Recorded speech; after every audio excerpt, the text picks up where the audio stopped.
Aquí continuaremos con los archivos del comisario Caiaphas Kane. Los inquisidores son unos bastardos rastreros. Son útiles, sí, e incluso necesarios, pero yo no les compraría un aeromóvil de segunda mano a ninguno de ellos. Arbites General Bex Van Sturm. Como es lógico, al final no tuve más remedio que aceptar. El propio General Supremo me había elegido para esta misión, de modo que solo cabía esperar lo mejor y prepararse para lo peor. Por fortuna, las negociaciones de Donali con los Tao dejaron algo al margen para respirar, y yo pude plantear un plan de acción que daba la impresión de que lideraba desde el frente mientras que permanecía lo bastante apartado de la línea de fuego como para tener una visión táctica completa. Gastin y Brocklow habían acogido la misión con entusiasmo. En cuanto deposité en ellos mi confianza, seguros de que el interés espacial del General Supremo por mí era un buen presagio para el futuro del regimiento, de modo que pude permitir que tomaran la delantera sin que pareciera que realmente lo hacían. Entre nosotros habíamos dado con un plan que realmente parecía que funcionaría, al menos si se convencía a los azulados, como habían empezado a llamarlos los soldados, tomando la palabra de la jerga local, de que nuestra incursión en la ciudad no les afectaba para nada. Aunque en realidad esa era, por supuesto, un interrogante al que el emperador podría contestar solamente, y él estaba ocupado en otras cosas, de modo que me limité a cerrar mi mano y seguir adelante, ya que las cosas dependían de mí. Aún así, no podía sacarme de encima la sensación de que estábamos pasando por alto algo importante, y eso era que quien fuera que estaba tratando de desencadenar la guerra en esta indigna bola de barro no estarían dispuestos a abandonar con tanta facilidad su tarea.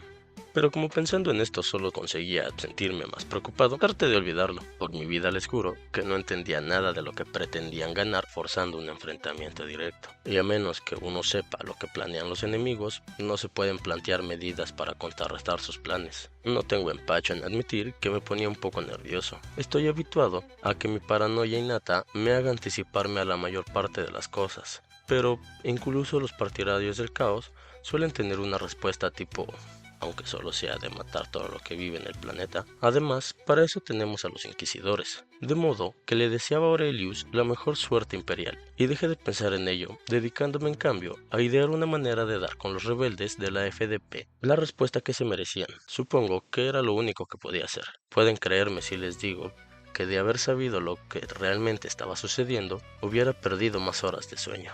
No nos lo pueden poner más fácil aun queriendo, dijo Brocklow con cierta satisfacción examinando el ololito.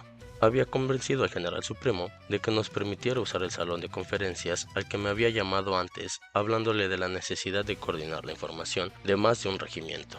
Y Brocklow estaba tan contento con la pantalla de la mesa como un niño con su primer juguete de regalo.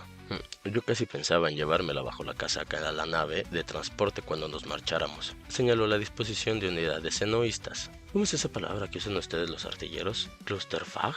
Más o menos, respondió secamente el coronel Mostrú del 12º de Artillería de Campo, mirándome, como siempre, con cierta desconfianza en sus gélidos ojos azules. Durante todo el tiempo que estuve asignado a su unidad, siempre había tratado de otorgarme el beneficio de la duda, pero de todos los oficiales de la batería con los que me he tropezado, era el que más cerca había estado de adivinar la verdad sobre Desolatia, y después de eso nunca había confiado del todo en mí. Pensando lo mejor, era muy sensato por su parte. Sin duda, había respondido con una prisa casi obscena en las pocas ocasiones en las que me había visto obligado a solicitar la presencia de la artillería ligera cerca de mi posición, pero prefería pensar que eso se debía a que hacía su trabajo con la mayor eficiencia posible. No había cambiado en lo más mínimo en los años transcurridos desde la última vez que lo había visto. A diferencia de las marcas visibles que el paso del tiempo le había dejado en Divas, el mayor también estaba con él, cojeando todavía un poco, después de nuestra revuelta con los partidarios xenoístas de algo así como una semana atrás, y me sonreía con el mismo entusiasmo declarado del que siempre se hacía gala. Será como pescar en un barril, declaró confiado. Lo será para ustedes, replicó Castín. Nosotros estaremos donde los peces pueden devolvernos los disparos. La mayor parte de los xenoístas no tenían más que armas ligeras. Las armas más pesadas que tenían eran lanzamisiles, de modo que la unidad de artillería no tendría que preocuparse porque les devolvieran el fuego. Pero por desgracia, habían tenido el buen sentido de repartirse en su mayor parte en la zona de alrededor de los altos. Eso significaba sacar a los sobrevivientes edificio por edificio, lo cual resultaría un trabajo muy duro y sangriento, si las cosas no iban bien. Por fortuna, Castin y Brocklow tenían experiencia en lucha urbana, que era precisamente lo que se necesitaba aquí, y yo esperaba que los hombres y mujeres de 597 no tuvieran dificultades con los tiradores de la FDP. Después de los tiránidos a los que se habían enfrentado en Coronia, supuse que sería sencillo. Haremos que muevan el polvo, prometió Divas. Todo lo que tendrán que hacer es limpiar después con una mopa. Castin y Brocklow se miraron, pero lo dejaron pasar. Puede que Divas tuviera solo una vaga idea de lo que implicaba la lucha urbana, pero conocía bien a su artillería, y yo había pasado tiempo suficiente con su unidad como para comprender su confianza. Los desertores enoístas se habían ido reuniendo a medida que se replegaban hacia los altos, compactándose cada vez más en la red de bulevares y parques que rodeaban las mansiones, hasta tal punto que habría dado lo mismo que hubieran estado allí con una gran diana pintada rodeando el perímetro. Todo es demasiado perfecto para mí, dije. Lo lógico hubiera sido que tuvieran el buen sentido de dispersarse, posicionados. El desprecio de Monstru era obvio. Como la mayor parte de los oficiales de alto rango de la guardia tenían una mala opinión de la mayoría de los regimientos de la FDP, aunque yo me había topado con algunos en mis tiempos que se las habrían hecho pasar canutas a cualquiera de las unidades de la guardia. No obstante, en este caso, su opinión parecía más que justificada. La artillería pesada se encargaría de la mayoría, de eso no había duda. Por supuesto, los supervivientes estarían bien escondidos y sería difícil recogerlos, especialmente con tantos escombros tras los cuales refugiarse, pero no creería que hubiera muchos de ellos. Sin duda, nada de lo que el 597 no pudiera ocuparse sin dificultad. Incluso, contando con la falta de experiencia de los desertores, parecía notoriamente estúpido por su parte ofrecer un blanco tan incitante, y otra vez empezaba a sentir el cosquilleo en las palmas de las manos. Traté de concentrarme en el informe y de no pensar en las corrientes subterráneas de conspiración que estaba convencido de que Aurelius estaba rastreando incluso mientras nosotros estábamos allí sentados. Había tenido esperanzas de poner a descansar mi mente interrogando a los idiotas de la FDP que habían derribado el aerocar de los Tau y determinando de una vez por todas si había sido un simple acto de estupidez o parte de un plan más siniestro. Pero a pesar de mi orden de arresto contra ellos, los autores simplemente se habían desvanecido o se habían unido a los desertores, lo cual planteaba todavía más preguntas cuyas respuestas no estaba seguro de desear. ¿Qué saca de esto?, preguntó Brocklow, estudiando la pantalla más cerca. Seguí la línea de su dedo hasta donde un pelotón de soldados leales de la FDP habían acordonado un par de manzanas de una zona industrial cerca del distrito antiguo, y me encogí de hombros. Los chicos locales tienen miedo de ensuciarse los dedos. El icono del centro del cordón marcaba un contacto hostil, pero no daba la impresión de tener prisa para cerrar el nudo. Posiblemente algunos rezagados. Demasiado para unirse al éxodo hacia los altos, pensé. De repente me di cuenta de que podía usar esta pequeña anomalía para mi provecho. Voy a dejarme caer por ahí y veré si puedo averiguar qué es lo que piensan, dije. No está demasiado apartado de nuestro camino. Y para cuando hubiera terminado aquel trabajo que me había inventado, Castin y Brocklow ya habrían dado con los supervivientes enoístas. Si todo iba bien, el polvo ya se habría asentado antes de que tuviera ocasión de acercarme a la línea de fuego. Parecía que la suerte no me había abandonado después de todo. ¿Estás seguro, comisario? Castin me miraba con curiosidad, y aquella expresión antigua había vuelto a los ojos de Monstru. Realmente no parece tan importante.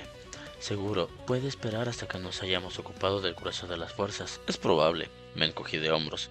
Pero el propio General Supremo confía en mí para acabar con todo esto. Me sentiría mucho más tranquilo si supiera con certeza que no van a dispersarse antes de darme con ellos. Bien pensado, reconoció Castin. Decidí que era el momento de restar solemnidad a la cosa y sonreí. Además, añadí, no creo que eso les vaya a atar las manos. Creo que a estas alturas saben distinguir entre un extremo y el otro del rifle láser. Castin, Brocklow y Divas rieron, y Monstru ensayó una gélida sonrisa.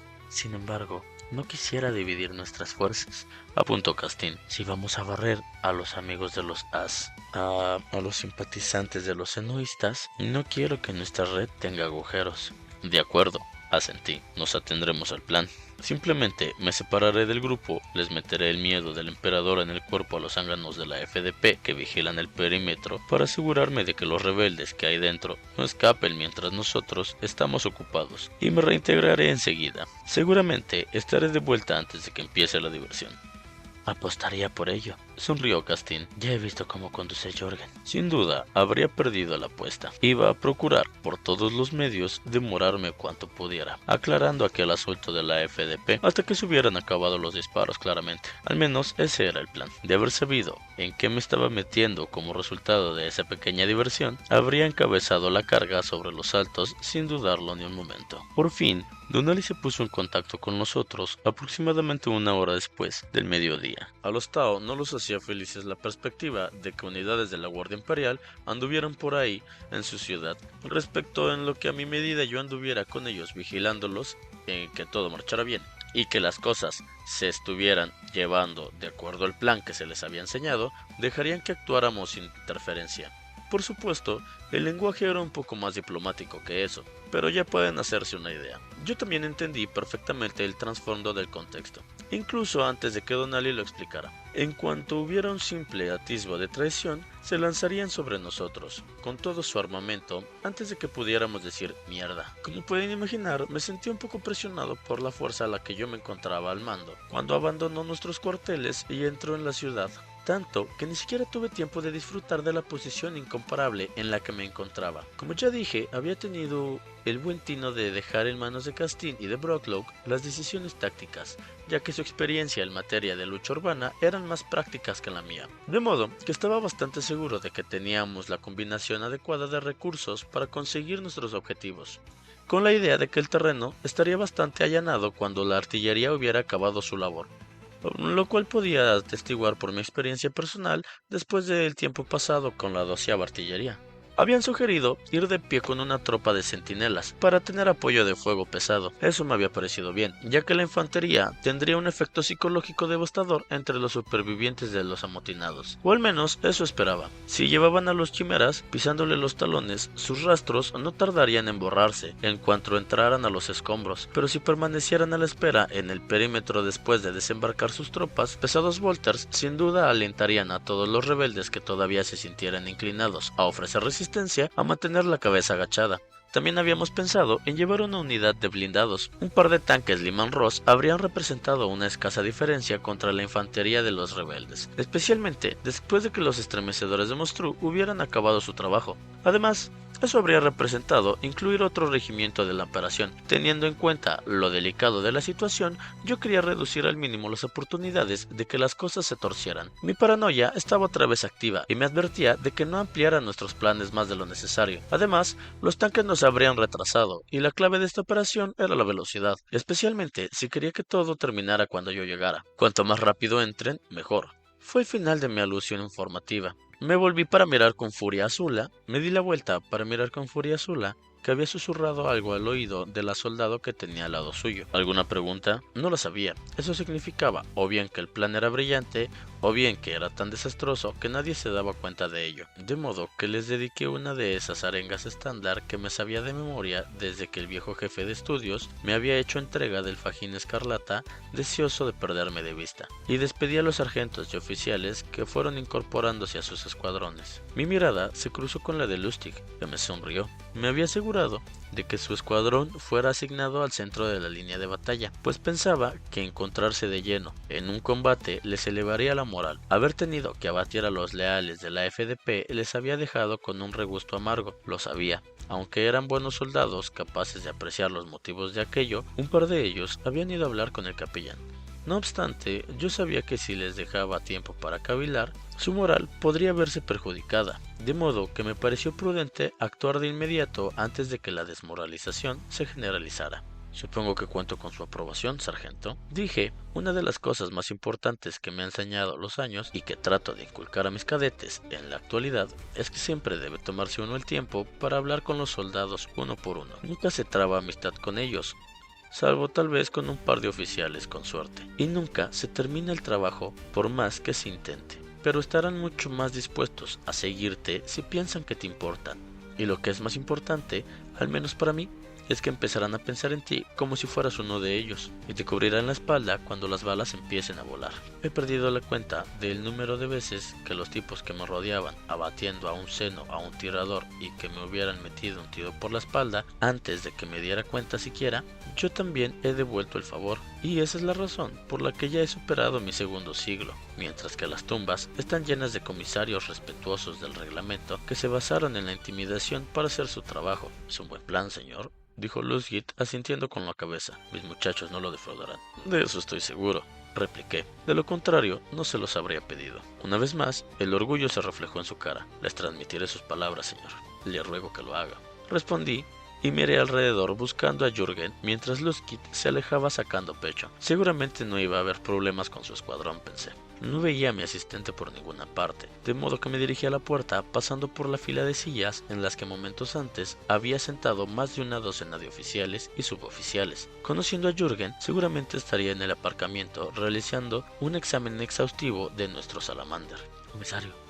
Me volví un poco sobresaltado por la voz que sonó a mi lado. Zula estaba todavía sentada, con el rostro encendido por un nerviosismo que no era propio de ella. Jugueteaba con la placa de datos que tenía en el regazo. ¿Tiene alguna pregunta, teniente? Pregunté, tratando de adoptar un tono neutro. Ella asintió rápidamente, tragando saliva un par de veces. No exactamente, es que... Se puso de pie, su coronilla me llegaba a los ojos y tuvo que inclinarse un poco hacia atrás para hablarme directamente. Solo quería decirle, volvió a vacilar y a continuación le soltó todo de golpe. Sé que usted no se ha formado una muy buena impresión sobre mí desde su llegada, pero le agradezco que me dé una oportunidad. No lo lamentará, se lo prometo. De eso estoy seguro. Sonreí, una expresión de simpatía calculada para infundirle confianza. Su pelotón fue el primero en el que pensé para esta misión, porque sé que puede hacer el trabajo. En realidad era el escuadrón de Luzgi el que quería, pero por las razones que ya he explicado, y el resto del pelotón vino por añadidura. Pero eso ella no lo sabía ni lo tendría que saber. Integrar a los dos antiguos regimientos en una nueva unidad ha resuelto duro para todos, especialmente para aquellos de ustedes a los que se les colocó en puestos de responsabilidad para los que no estaban preparados. Pienso que hicieron un gran trabajo, bastante admirable. Gracias, comisario. Enrojeció y se marchó tras saludar con cierta torpeza. Bueno, esto era un añadido inesperado. Si no me equivocaba, la chica se iba a esforzar por justificar mi inexistente confianza en ella y no me iba a causar más problemas, al menos por un tiempo. A pesar de la perspectiva inminente de combate, mi paso era decididamente animado cuando fui en busca de Jürgen. La primera parte del plan funcionó como un reloj. Formados en el estacionamiento principal, dos pelotones completos que yo pensaba iban a ser suficientes para la tarea que nos teníamos entre manos, con los agregados Sentinels que avanzaban entre ruido silbante y metálico sobre el reconocimiento hacia nosotros como unos enormes pollos robóticos. Y si piensan que tiene un aspecto torpe, los invito a montar en uno durante un rato. He ido en barco durante una tormenta y me he mareado menos. Claro que cuando la alternativa es ser destrozado por los orcos, uno puede aguantarse con el estómago revuelto, y si piensan que eso suena un poco endeble, recuerden que los senoístas solo representaban unos 12 escuadrones, de modo que los superábamos ampliamente en número, y dado lo delicado de la situación diplomática, yo no quería llevar más tropas que las estrictamente necesarias. Además, contaba con la artillería para eliminar a la mayor parte, de modo que la capacidad de fuego que tenía me parecía más que suficiente para acabar con ellos. Y por si me lo preguntan, sí, supongo que lanzar bombas sobre una parte de la ciudad a la que nos habían enviado para proteger parecía un poco paradójico en ese momento, pero era una cuestión de eficacia. A mi modo de ver, todo el que permaneciese todavía en el área a la que nos dirigíamos lo había hecho por propia elección, y los civiles que no hubiesen huido todavía eran traidores o tontos que les estábamos haciendo un favor, y los civiles que no hubiesen huido todavía o eran traidores o tan tontos que le estábamos haciendo un favor a las futuras generaciones al eliminarlos del banco genético. Me monté en el salamander de mando que Jürgen se había procurado y examiné con la vista nuestra fuerza expedicionaria con un sentimiento de orgullo. A pesar de que temblaba perceptiblemente, los escuadrones de infantería iban montados en quimeras, destacándose del resto de los que comandaban los dos pelotones por la antena de radio que se veía en la superficie la cabeza y los hombros de Zula sobresalían de la escotilla del suyo. Unos audífonos la protegían del ruido del motor. Al ver que miraba en su dirección, levantó el micrófono que llevaba en la mano. Tercer pelotón,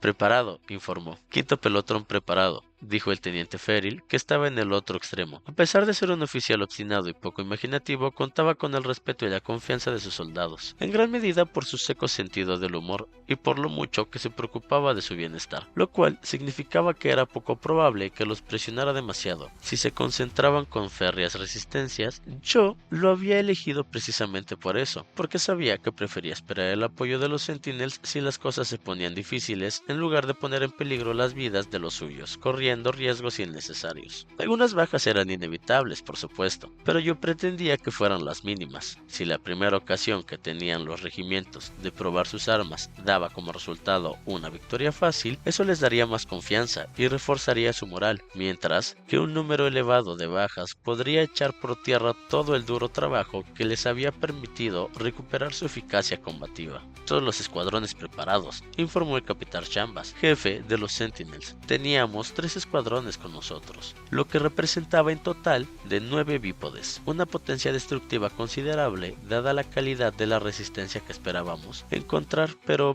nada contribuye más a dar confianza que contar con una superioridad de fuego apabullante. Confirmado.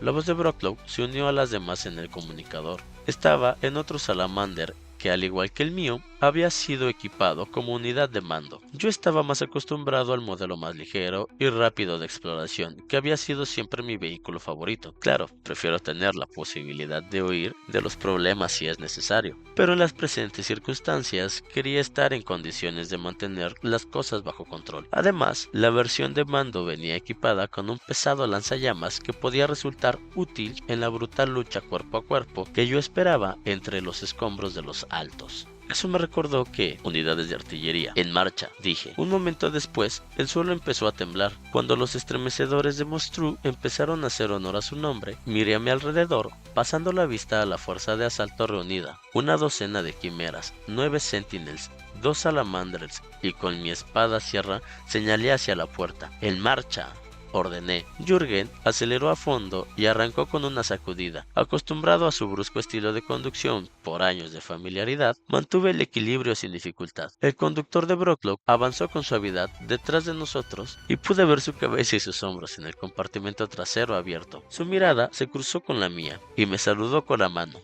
Yo sabía que Castin hubiera estado encantada de llevar el mando, pero se había hecho a un lado para dejárselo a su subordinado. Después de todo, él también merecía una oportunidad para demostrar su valor, y técnicamente la operación era demasiado poca cosa para merecer la supervisión de alguien de alto rango. No obstante, me gustó que le dejara el campo libre sin necesidad de sugerírselo, y me di cuenta de que Brocklow habría apreciado el gesto. Era un ejemplo más de que el regimiento empezaba a funcionar como se suponía que debía hacerlo. Castin estaba allí para vernos marchar, junto con todos los demás que no tenían deberes apremiantes que atender o que pensaban que podían escabullirse unos minutos mientras nosotros nos marchábamos. Nuestros camaradas nos despidieron con una ovación que por un momento se impuso al rugido de los motores, el estruendo de los sentinels y el retumbo atronador de los estremecedores. Cuando salimos a las calles, el desorden se apoderó de la ciudad.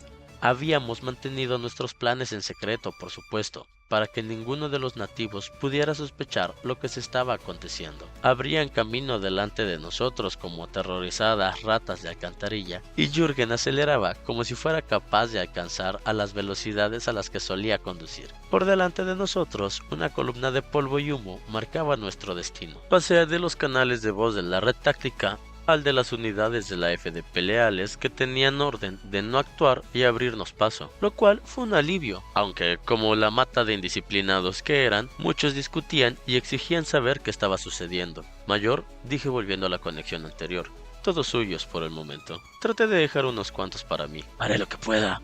Brocklow me dijo adiós con la mano mientras Jürgen se apartaba del resto del convoy, aplastando un par de arbustos ornamentales y un contenedor de basura al desviarse del ancho del bulevar y tomar por una calle transversal más estrecha que nos conduciría al área industrial. Ahora podía oírse el estallido amortiguador de las bombas, el silbido previo a cada explosión y el ruido que despejaba la calle a nuestro paso con mucha mayor eficacia que en cualquier sirena de arbites. Después de unos instantes y de varias curvas cerradas en las que cualquier conductor que no fuera Jürgen probablemente nos habría hecho dar la vuelta, los edificios que nos rodeaban adquirieron un aspecto inconfundiblemente industrial. Es cierto que era una arquitectura de estilo cenoísta, olvidada del emperador, pero era lo bastante igual como para que su afinidad resultara la obvia. Block al mando. La voz del mayor sonó tranquila y segura. Dejen de bombardear, estamos en posición. Me satisfació oírlo. Ni siquiera había empezado con mi supuesto cometido y él ya estaba a punto de acabar con los traidores.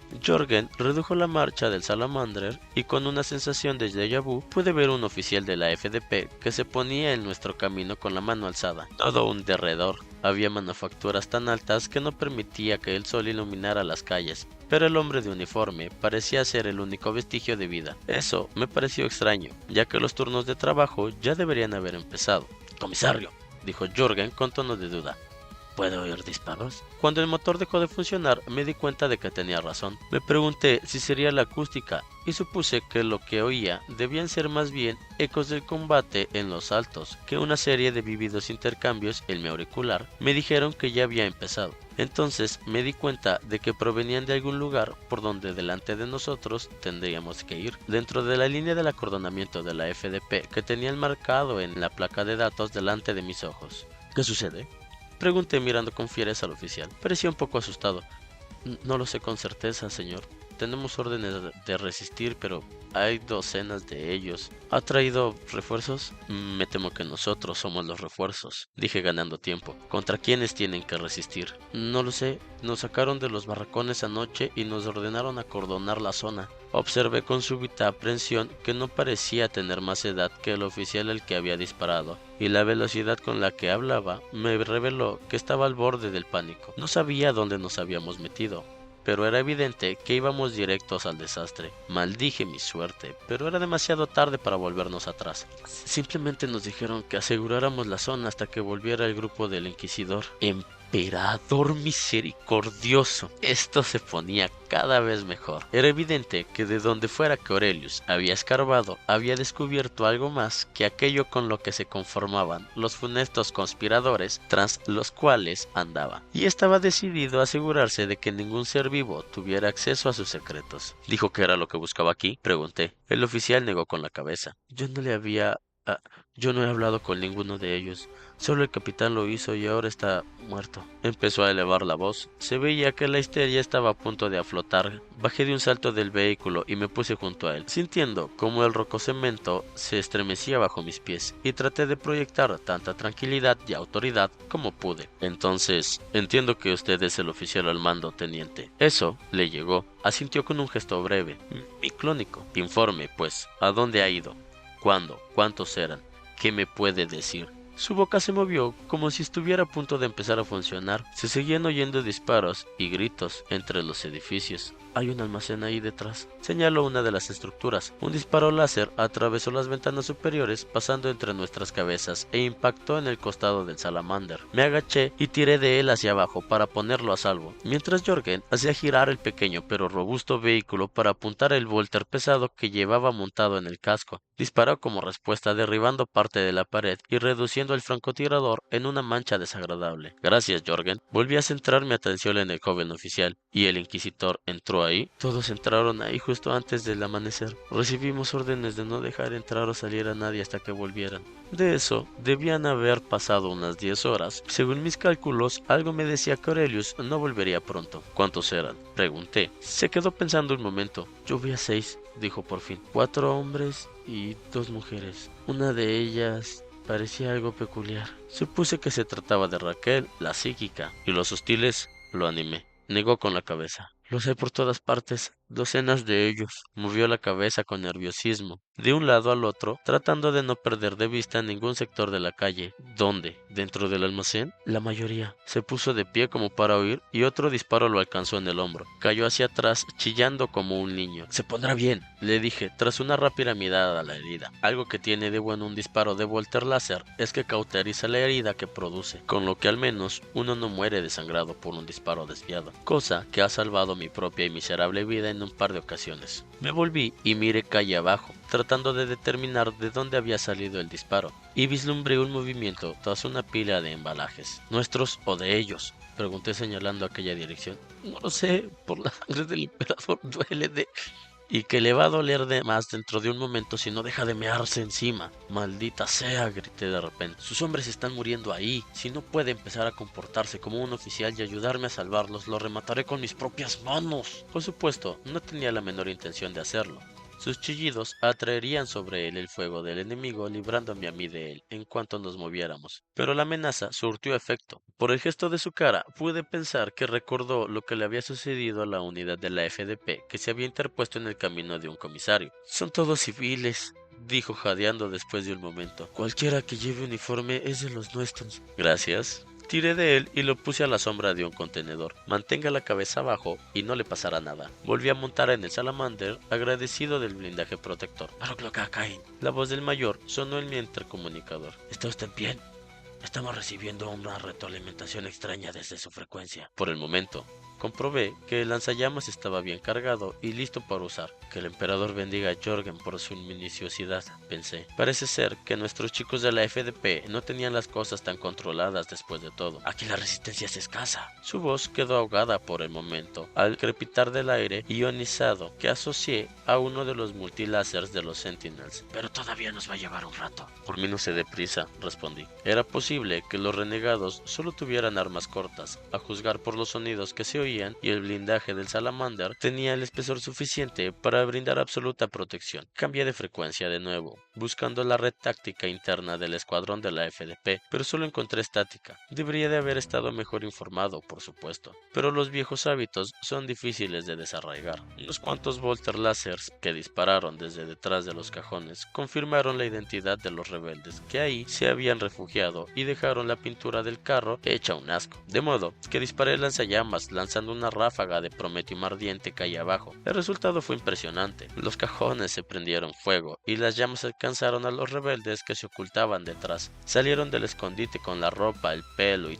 todo realmente prendido en fuego y chillando como condenados cabrillos brincando de un lado a otro mientras se retorcían prendidos en llamas. Y Jorgen los cayó con el Volter. Sus cuerpos explotaron con el impacto, sembrando las paredes del edificio de restos ardientes, que, de una forma incongruente, me recordaban a los fuegos artificiales. Acabemos con esto, dije, y mi ayudante pisó el acelerador a fondo, pasando por encima del charco de prometium ardiente que cubría ahora el callejón. Cuando me volví, el oficial de la FDP estaba contemplando la devastación que habíamos provocado con los ojos desorbitados. El callejón daba a una calle transversal, uno de los cuyos lados estaba formado por la pared del almacén que se extendía ante nosotros en ambas direcciones. Era grande, realmente grande. El inconfundible ruido de los rifles de fuego láser eran repetido por el eco de las calles que nos rodeaban, y al ampliarse nuestro campo de visión pude ver los chispazos de los cañones de las armas dentro del edificio, así como las nubes de reconocimiento pulverizado en los lugares donde otros disparos impactaban en torno a las ventanas superiores. Dentro se veía la sombra de las figuras que disparaban antes de replegarse, y no pude sacar de ello grandes conclusiones. Lo único era que, tal como había dicho el teniente herido, llevaban ropas civiles. Además, formaban un grupo heterogéneo. Vislumbré algo de terciopelo y la cresta de uno de los gremios de mercaderes y alguien que parecía un pastelero antes de barrer con el lanzallamas toda la fachada. Las consecuencias fueron espectaculares. Los disparos cesaron de inmediato, la madera de los marcos de las ventanas se prendió en fuego con un rugido y unos cuantos gritos de escasa duración surcaron el aire.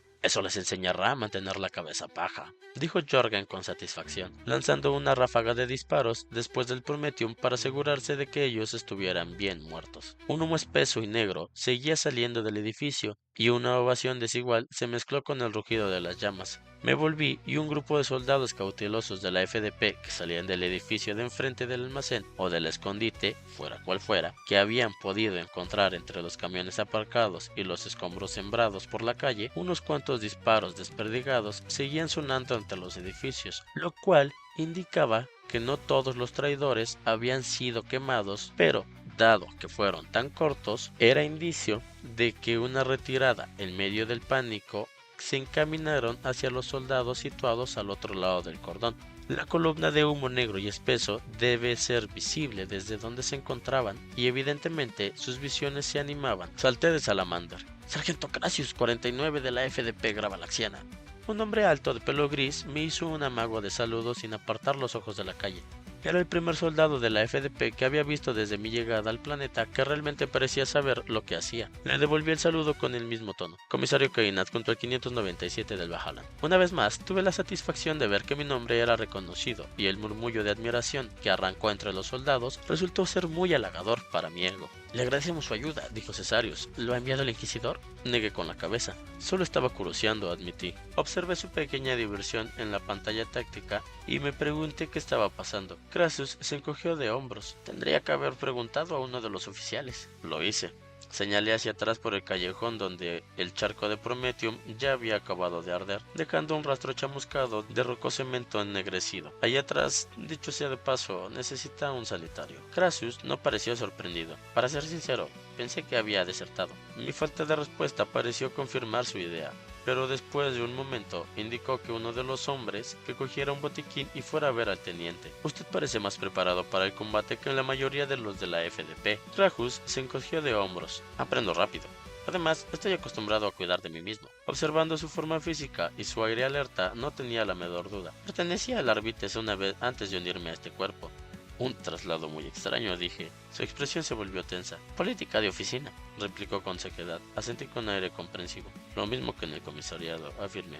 Pero antes de que pudiéramos intercambiar más palabras, un fuerte crujido a nuestra espalda anunció el derrumbamiento de una de las plantas superiores del almacén en llamas. Será mejor que repliegue a sus hombres, le aconsejé. Se va a venir abajo en cualquier momento. Creo que tiene razón. Llamó al operador de radio del escuadrón, dio la orden e hizo marchar a sus hombres callejón arriba a paso rápido. Me volvió a mirar otra vez el almacén. Ahora estaba totalmente en llamas y empezaban a caer trozos de mamipostera del techo y de las paredes exteriores. Volví a subir al Salamander mientras Jorgen aceleraba la marcha para ponernos a salvo. De repente, miré en los disparos de armas ligeras que llegaban del centro del edificio y que se oían a pesar de las crepitantes llamas. Crassus, llamé por el microtransmisor, molesto ante la necesidad de transmitir mensajes a través del operador de radio de su escuadrón. ¿Hay hombres suyos dentro del edificio? Apenas había empezado a responder cuando la conexión se interrumpió por la presencia del mensaje en el canal de mando de mayor prioridad. Había hecho lo mismo suficientes veces como para reconocer qué estaba sucediendo, pero hacía mucho tiempo que no era yo el interrumpido. Sin embargo, supuse que era un indicio de que Aurelius estaba vivo todavía, y había oído bastante de las respuestas como para saber que eso no había matado accidentalmente a ningún otro súbdito leal del emperador. Eso era un alivio, ya que todavía andaba a las vueltas con el papeleo sobre el último daño colateral que había infligido a la FDP. Acabado de decidir que el fuego que había escuchado era de munición recalentada que estallaba o de traidores enoístas que habían decidido pegarse un tiro antes de morir quemados. Cuando Crassus volvió a aparecer en mi microtransmisor: comisario, el equipo del Inquisidor está retenido dentro del almacén. Solicitan ayuda inmediata para salir. Bueno, lo que uno pide o lo que consigue no siempre es lo mismo, pensé. Arriesgarse a entrar en aquel infierno era suicida. Que Crassus lo intentara si quería, de que Aurelius y sus acompañantes estaban a punto de presentarse ante el emperador en persona, y maldito si había algo que los demás pudiéramos hacer al respecto. En ese momento me asaltó la idea terrorífica. ¿Había sido yo el que había prendido fuego al edificio? Si la Inquisición consideraba que yo había sido el responsable de la muerte de uno de los suyos y que no había hecho nada por rescatarlo, sería hombre muerto. Y eso con suerte. Vacilé una fracción de segundo, me pareció una eternidad y por fin tomé una decisión. No intervengan, nos ocuparemos nosotros, le dije a Cesarius, inclinándome sobre el compartimiento del conductor, y le grité: llévanos adentro. Como de costumbre, mientras cualquier otro podía haber dudado o discutido, él simplemente se limitó a cumplir las órdenes sin rechazar. El Salamander dio un salto adelante, acelerando hacia el edificio en llamas lo más rápido que pudo. Ahí, esas puertas de carga, señalé, pero mi fiel asistente ya las había visto, y con una lluvia de granadas perforantes las hizo trizas un instante antes de que chocáramos contra ellas. Entramos dando rebotes en el interior en sombras del almacén, lleno de humo por todas partes. Restos de la puerta destrozada salían disparados debajo de nuestra oruga. Tosiendo, arranqué parte de mi fajín y me cubrí la cara con él. La verdad, no cambió mucho la cosa, pero sentí un poco menos ahogado. Disparos de láser empezaron a chocar contra el blindaje frontal del vehículo, indicándonos así al menos dónde estaba el enemigo. Jürgen se disponía a responder a los disparos con el volter pesado cuando yo lo detuve. Espera, dije. Podrías herir al Inquisidor. Ese hubiera sido el detalle que faltaba. En lugar de eso, giró hacia un lado, golpeando una pila de cajones y haciendo que se viniera abajo. Unos gritos repentinos quedaron ahogados abruptamente. Volví la cabeza frenéticamente, tratando de orientarme, y de pronto todo se iluminó con un vívido resplandor anaranjado al tragarse el fuego parte del techo. ¡Maldita sea!, exclamé. A punto estaba de ordenar a Jorgen que se retirara, cuando vi un grupo reducido de figuras que corrían hacia nosotros. Señalé en esa dirección y Jürgen invirtió la marcha del salamander y paró en seco. Eran 5 y corrían para salvar la vida perseguidos por un número indeterminado de siniestras figuras. Reconocí a Aurelius de inmediato. Se giró mientras corría para lanzar una ráfaga con su pistola Walter. Tiró a un par de los perseguidores, pero los láser siguieron disparando contra el inquisidor y su equipo. Reconocí a un hombre musculoso como uno de sus guardaespaldas, a quien había visto en la fiesta del gobernador. También él disparaba, pero cayó abatido al alcanzarlo un proyectil en la parte posterior de la cabeza. Aurelius vaciló un momento, pero incluso desde donde yo estaba se veía a las claras que el hombre ya estaba muerto antes de llegar al suelo. El resto del grupo tenía verdaderos problemas, de modo que, a pesar de mis reservas naturales ante la posibilidad de convertirme yo mismo en blanco, salté al Volter que había hecho montar en el pivote central. No todos los Salamander lo tienen, pero yo había agradecido muchas veces su presencia en el pasado, y por eso insistí en disponer de uno en la medida de las posibilidades, y bendije con la previsión al emperador de que lo tuviera puesto, y que ahora podía aprovechar la posición elevada que me permitía el vehículo para disparar por encima de las cabezas del grupo inquisitorial sobre sus perseguidores. Un número satisfactorio de ellos cayó abatidos o se dispersaron por todo lo que quedaba alrededor, pero todavía había demasiados que seguían disparando. Había pensado que empezarían a disparar sobre mí, pero con alivio vi que seguían concentrando el fuego sobre las figuras que oían delante de ellos. El escriba al que había visto con Aurelius era el que corría delante de todos. Su larga barba blanca se agitaba mientras corría con ligereza, sorprendentemente para un hombre de su edad. Solo cuando vi que recibía un disparo de Volter láser en una de la pierna y soltaron chispas sin que dejara de correr, me di cuenta de que sus miembros inferiores estaban potenciados. Detrás de él iban 2 mujeres. Raquel, cuyo vestido verde estaba ahora muy manchado de sangre, aparentemente de una herida en el pecho, pero que seguía balbuceando incoherencias, aunque daba la impresión de que no respiraba, y la otra que la sostenía iba envuelta en una capa con una capucha de el negro más profundo que jamás haya visto, y parecía engullir la luz que daba sobre ella, desdibujando el contorno. La vi vacilar cuando el Volter láser chamuscó el material, pero siguió acercándose, sujetando a la farbullante psíquica con una fuerza sorprendente. Volví a apuntar a sus perseguidores con la esperanza de que cuando menos se desviaran los disparos, pero por cada uno que derribaba aparecía otro que ocupaba su lugar, moviéndose con una precisión fantasmagórica que tenía algo de familiar. Ahora no tengo tiempo para pararme a pensar en ello. Tendí la mano para coger la del viejo, que sorpresivamente también estaba potenciada. Lo alcé a bordo. Muy agradecido, dijo, dejándose caer en un compartimento de la tripulación y mirando alrededor con evidente interés. Un salamandre de la Guardia Imperial, un vehículo bueno y sólido, fabricado en triples Valix si no me equivoco. Dejé que se serenara y me volví hacia los demás. ¡Jorgen!, grité. ¡Ayuda a las mujeres! Aurelius se llevó un Volter láser al hombro y dejó caer su arma de mano. No estaba dispuesto a perderlo después de haber llegado hasta aquí, de haber pasado por todo esto, de modo que salté del vehículo y saqué mi pistola láser preparándome para ayudarlo. ¿Comisario Cain? Parecía un poco confundido, hasta que recordé mi improvisada mascarilla antigases y tiré de ella hacia abajo. Después de todo, ya no servía para nada. En torno a nosotros, el edificio entero estaba en llamas. El calor era terrible y de repente recordé los tanques de Prometheum del pesado lanzallamas que llevábamos a bordo del Salamander. Bueno, era demasiado tarde para preocuparse de eso ahora. ¿Qué está haciendo aquí? Hoy que necesitaba transporte, dije ayudándolo a ponerse de pie y haciendo un par de disparos por aproximación en la dirección donde supuestamente estaba el enemigo. Lo arrastré hasta el vehículo, hasta donde Jorgen hacía lo posible por ayudar a las mujeres, aunque Raquel no colaborara precisamente. Al parecer, él la aterrorizaba y luchaba por desprenderse de su compañera para huir. Él no es nada, chillaba, lo cual me pareció un poco duro. De acuerdo, él no era el soldado más atractivo de la guardia, pero si uno pasaba por alto el mal olor y la interesante colección de enfermedades de la piel, tenía sus puntos a favor. Entonces Raquel sufrió una convulsión y se desmayó, empezando a lanzar espuma entre los dientes apretados. Subí a Aurelius a bordo, levanté el peso muerto de Raquel como un saco de papas, al que dejé caer en la escotilla. Con sus brazos potenciados, el escriba la sostuvo. Subí al Salamander junto a la mujer de negro y Jürgen volvió al compartimiento del conductor y aceleró el motor. «Jürgen, sácanos de aquí», grité, y él pisó el acelerador a fondo.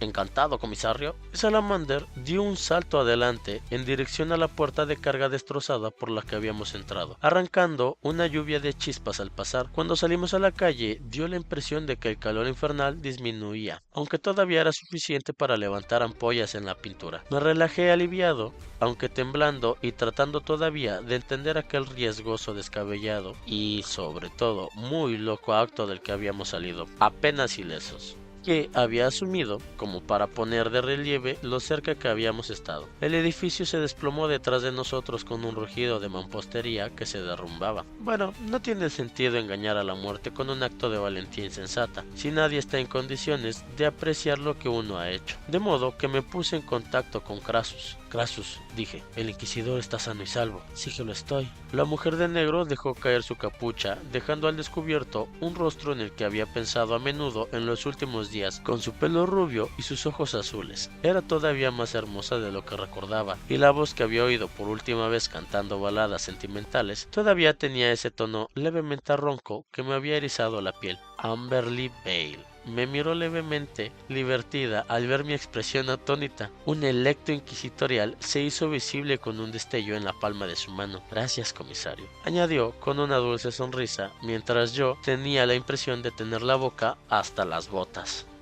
Hasta aquí terminamos con el archivo de esta vez. Quiero dar las gracias por su espera y paciencia para tener de vuelta la hora del Voltaire. Debido a que han surgido acontecimientos de los más altos niveles, se ha hecho casi imposible seguir grabando los archivos del comisario Cain. Aún así, seguiremos en nuestro trabajo de informar al público creciente de todas las hazañas que ha sufrido el comisario Cain y de todas las aventuras que ha vivido. Gracias por seguir con la hora del Voltaire.